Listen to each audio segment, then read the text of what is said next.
কক্সবাজারে কোনো নতুন কোনো গডফাদারকে আপনারা মেনে নেবেন না, তার বিরুদ্ধে প্রতিরোধ তৈরি করুন। পর্যটন শিল্পের নামে এখানে লুটপাট উচ্ছেদ হয়েছে।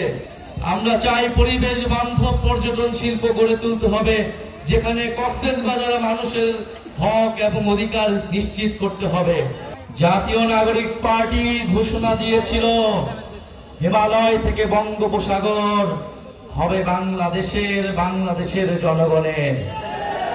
বঙ্গোপসাগরের থেকে যেই সভ্যতা তৈরি হয়েছিল, আপনারা সেই সভ্যতার উত্তরাধিকার। সমুদ্রের সাথে লড়াই করে আপনাদের জীবন চলে আমরা জানি। সংগ্রাম এবং সাহসিকতার অপর নাম কক্সবাজার।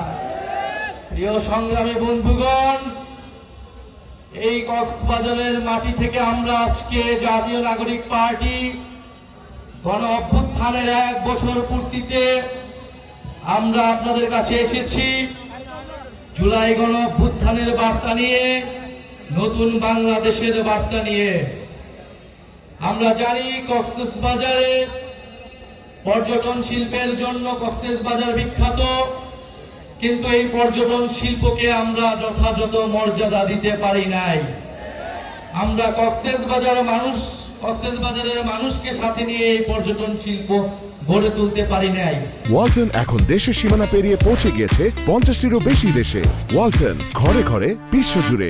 ছোট ছোট গডফাদার পুরো বাংলাদেশ জুড়ে ছিল। আমরা সেই গডফাদার তন্ত্র ব্যবস্থার বিলোপ ঘটিয়েছি। আমরা কোনো নতুন কোনো গডফাদারের আবির্ভাব হতে দিব না। কক্সবাজারে কোনো নতুন কোনো গডফাদারকে আপনারা মেনে নেবেন না, তার বিরুদ্ধে প্রতিরোধ তৈরি করুন। প্রিয় সংগ্রামী বন্ধুগণ, মাফিয়া তন্ত্র, গডফাদার তন্ত্র, স্বৈরতন্ত্র, পরিবারতন্ত্র, এই সব কিছুকে বাংলাদেশ থেকে উচ্ছেদ করতে হবে। জনগণের বাংলাদেশ, গণতান্ত্রিক বাংলাদেশ প্রতিষ্ঠা করতে হবে। প্রিয় সংগ্রামী কক্সবাজারবাসী, এই কক্সবাজারে আমরা জানি জুলাই গণ অভ্যুত্থানের সময় লড়াই হয়েছিল, আন্দোলন হয়েছিল। আপনাদের মাটির সন্তানেরা জীবন দিয়েছেন, শহীদ হয়েছেন। আরো একজন শহীদের কথা বলতে চাই, যিনি রোহিঙ্গা কমিউনিটির হয়েও এই গণ অভ্যুত্থানে শহীদ হয়েছিলেন, শহীদ নূর মোস্তফা। আমরা চাই অবিলম্বে তাকে যাতে গ্যাজেটভুক্ত করা হোক। প্রিয় সংগ্রামী বন্ধুগণ, আমরা কক্সবাজারকে দেখি সম্ভাবনার জায়গা হিসেবে।